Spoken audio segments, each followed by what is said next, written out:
Hello chess friends and welcome to your Out of Chess channel and welcome to an absolutely crazy and spectacular, but I would say also a shocking game from the Qatar Masters in 2024. The Qatar Masters is now an amazing chess tournament. It's a Swiss event of classical time format chess, and we'll see many great games for sure because we have top grandmasters like Arjun here. Also Nodirbek Abdusattorov is here, Parham Maghsoodloo, Andrei Sipenko.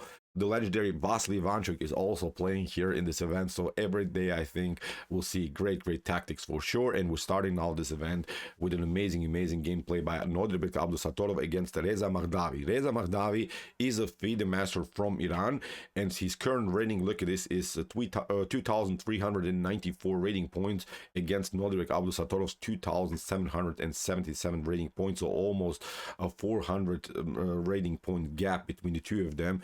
So let's see now what happened, in my opinion, really the shocker of the Qatar Masters in 2024. So with white, Nodirbek opened with the move d4.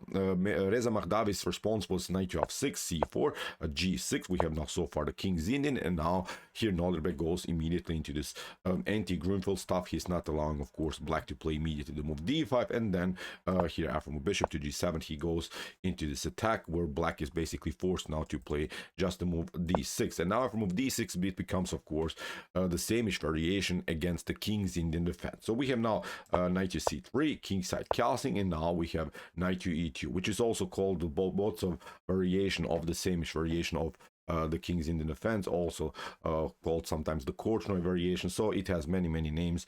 This strategic concept to go with knight to e2, bishop to e3, and then also in some in the later stage of the game to hop with the knight on g3, and then to play a calm bishop to e2 castling, and you have, I think, a solid setup from white's perspective. c5 here, Reza Mahdavi breaks immediately the center of the board. d5 at the Nodirbek advantage. Now the pawn has now space advantage, and now Reza breaks further here the pawn structure in the center of the board, which is, I think, the standard idea of this line of the king's Indian defense. We have now knight to g3, e takes d5, c takes d5, and now a6, preparing, of course, to break and enter here on the queen side with the move b5. Nodirbek plays now a4, knight from b to d7, and now after bishop to e2, rook to b8, which is, of course, again, a natural idea to prepare simply further the move b5. We have now castling by Nodirbek, and now Reza plays here the move knight to e8, which makes, of course, perfect sense. You're trying still to play knight to c7 and prepare further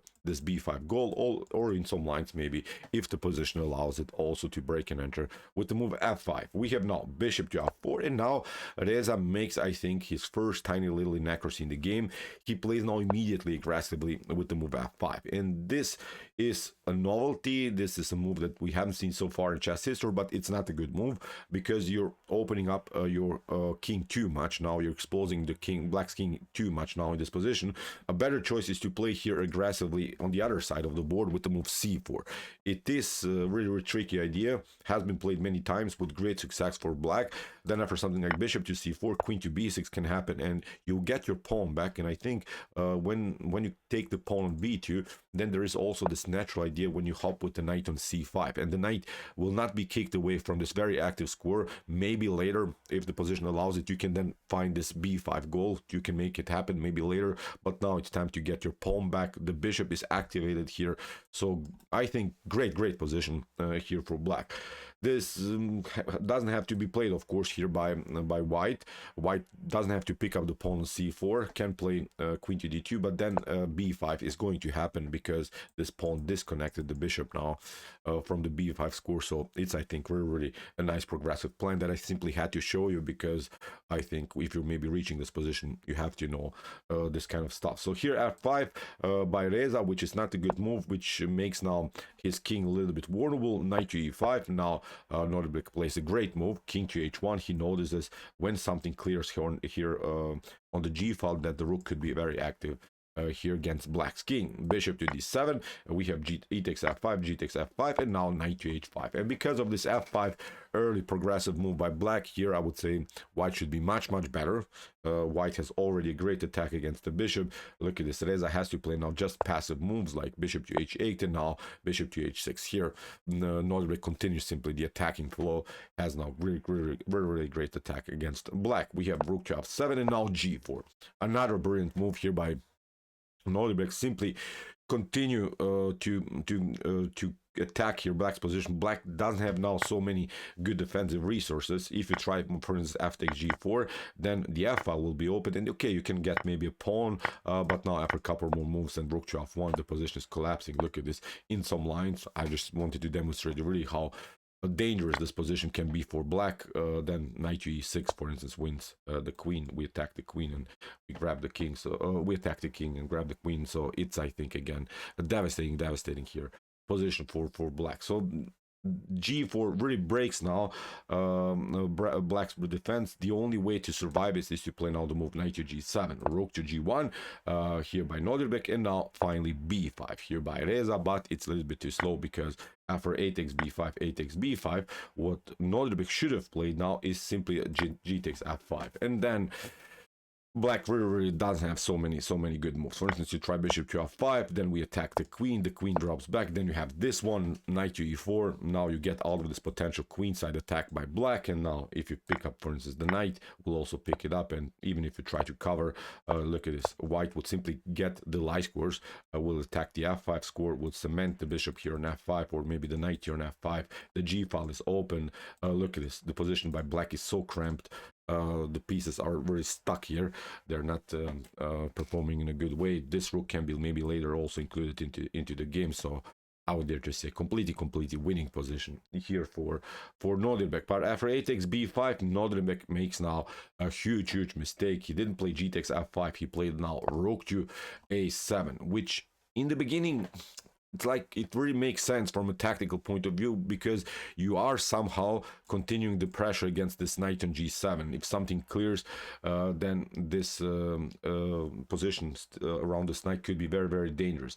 But here Reza plays, I think, now the correct moves. From this point on, he doesn't make any mistakes. He first of all plays now the correct b4. Great control play here by Reza, because of what Nodirbek was hoping for after g takes f5, the move that he should have played previously, and b takes c3, is that he could get a further attack against this knight on g7. And as I said, it seems really like a nice idea. But now Reza plays, I think, the great defense with queen to h4, forces now reaction by Nodirbek. Nodirbek picks up now here the piece after bishop to g7 and knight to g7. The issue, and that was probably Nodirbek's calculation, is that here black cannot take. So it's not like white lost a piece or something, because black cannot take here the piece on g7, because if you do this, rook to g7, then rook takes g7, king to g7, rook takes d7, is not allowing, of course, here black to take the rook because of the queen's activity on the dark square diagonal. So this is not working. So that's why after knight to g7, Reza played it again the correct move, and after king to h8, the position should be about equal. So the position is not winning or losing for any side. So Nodirbek played the rook to a7 mistake, which basically led him into a drawish position, because we know that he had, I think, a completely winning position.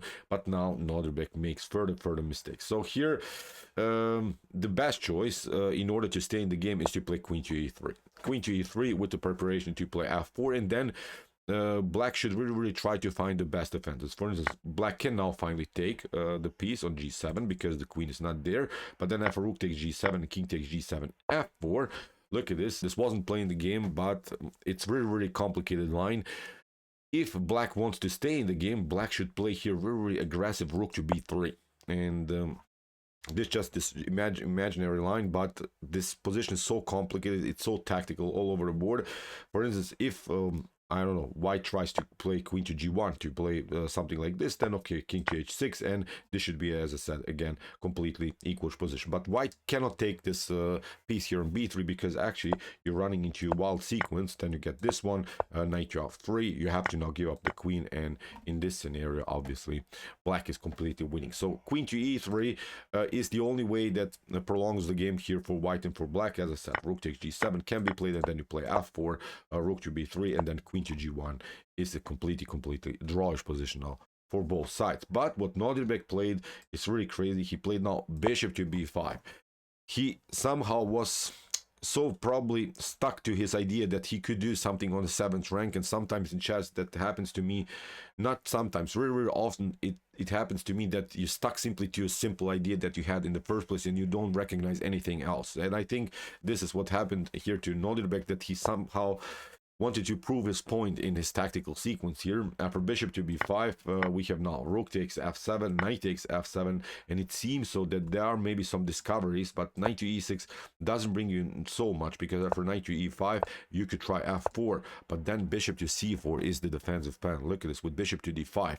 That's now the main defensive resource here for black, and this defensive resource we'll see also after a couple more moves. You maybe try knight to c7, but then queen to f4 can be the queen to f4 can happen, would simply pick up the pawn, and now the knight is still here on e5 and it's still protecting the bishop on c4. Look, really, really amazing tactical sequence that actually Reza could have taken here the piece on f7. So here after rook to, knight to f7, we have rook to g4, an attack against the queen. Reza steps back, and now again knight to e6, but we saw knight to e5 is simply perfectly fine here.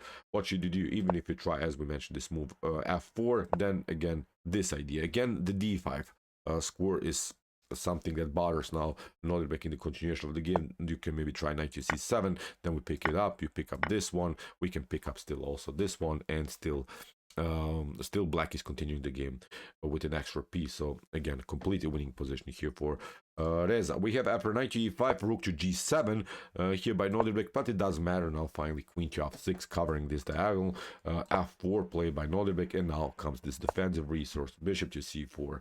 And in this particular position, after queen to d2 and queen to f5, the game was obviously over. We have f takes e5 here by Nodirbek Abdusattorov, but now queen to f3 first the check, rook to g2, and now bishop to d5. And in this particular position, Nodirbek Abdusattorov resigned. Although even bishop to d5 wasn't even the best idea here for black. Even a better choice is to play rook takes b2 immediately, which is then a forced checkmate sequence. After something like, I don't know, queen takes b2, you have queen to f1 check, and then you pick up the pawn here, and it's obviously game over. You can just cover with the queen, but bishop takes g2 cannot be taken by the rook because of the queen's activity on the first rank. Even if you try, I don't know, queen takes b2 here, queen to f1, as we mentioned, nothing is working here. You can maybe try here h4 to somehow clear some spaces for the king, but then we simply pick up the queen. So again, nothing is working. So this was a faster plan, but even after bishop to d5, obviously black is completely winning in this position. So what to say? Nodirbek Abdusattorov lost the game against a much lower rated opponent. He lost many rating points in this event already. Today it didn't work out for him again. He played even against a lower rated opponent, around 2,200 rating points, and he managed to get only a draw.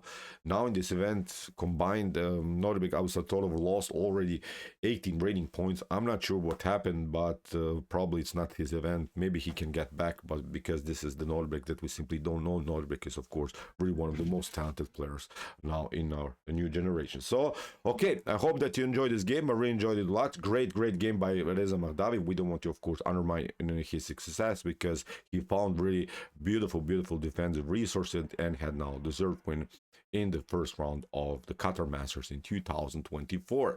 Okay, if you want to see some other come to chess games here on my YouTube chess channel, don't miss also our analysis of the World Chess Championship and also our come to chess games played by computers, where we analyze some beautiful AI games. And if you like this content, hit the subscribe button. See you soon with some more videos, and what do we say in the end? Chess is the best, of course.